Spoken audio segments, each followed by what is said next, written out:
Ketika seorang pejabat bertanya kepada saya kemarin, siapa sebaiknya diganti menterinya Pak Jokowi dalam reshuffle Agustus tahun ini, maka jawaban saya, mudah-mudahan no hard feeling bagi pribadi yang mendengarkannya. Bener deh, kalau baperan, Anda sebaiknya jangan jadi dua hal. Satu, jangan jadi pebisnis. Dua, jangan jadi pejabat. Kalau pebisnis baperan, pasti mitra dan pegawainya jadi emosian. Kalau pejabat baperan, ambiar kelola pemerintahan. Jadi, ketika saya ditanya siapa sebaiknya diganti, maka walaupun dia mungkin dikatakan perform, namun saya memiliki jawaban yang bisa membuat kuping panas. Karena mereka tidak fit buat peristiwa ke depan yang akan terjadi di negara ini. Sebaiknya yang diganti adalah dua orang wanita di kabinet ini. Mengapa? Karena kita sudah dalam keadaan perang. Kita semua tahu sejak 2018 dunia masuk kategori wartime. Namun bernegara hingga saat ini tidak juga menyalakan war alarmnya. Karena wanita memang tidak punya indera keenam di dalam memahami perang. Jadi ada dua menteri wanita yang menurut saya pribadi, pendapat pribadi ini loh ya, tidak cocok untuk masa perang ini adalah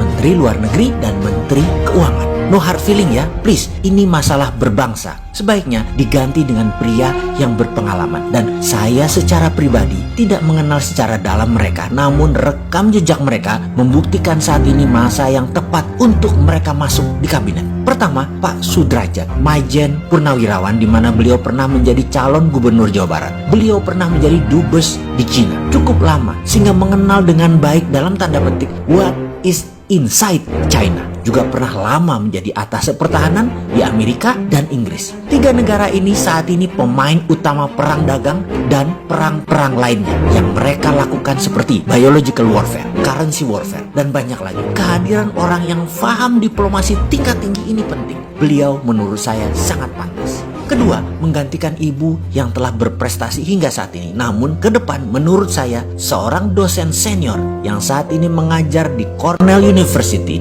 Bapak Iwan Jaya Aziz, ada baiknya menggantikan posisi ibu menteri sekarang. Prinsip ekonominya lebih pas di dalam menghadapi masa sulit di tahun hadapan. Pendekatan moneter dan fiskal beliau lebih alami untuk tahun ke depan.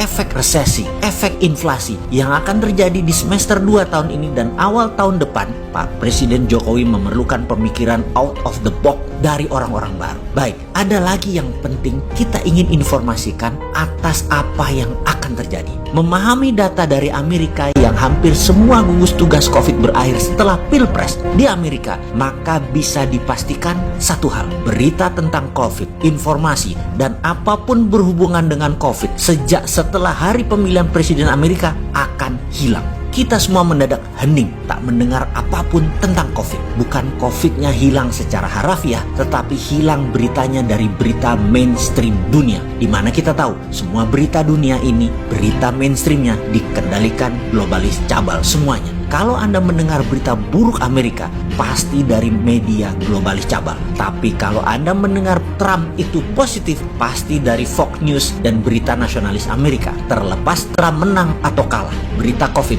hilang. Artinya, COVID bukan health issue, tetapi COVID-19 adalah political tools. Saya teringat kata-kata mantan Menteri Kesehatan, Ibu Siti Fadila, yang saya anggap the forgotten hero atau pahlawan tak dikenal. Pahlawan yang memenangkan perang biologi SARS di Indonesia. Dia pernah mengatakan, saya sekarang kalah, tetapi dulu saya pernah menang.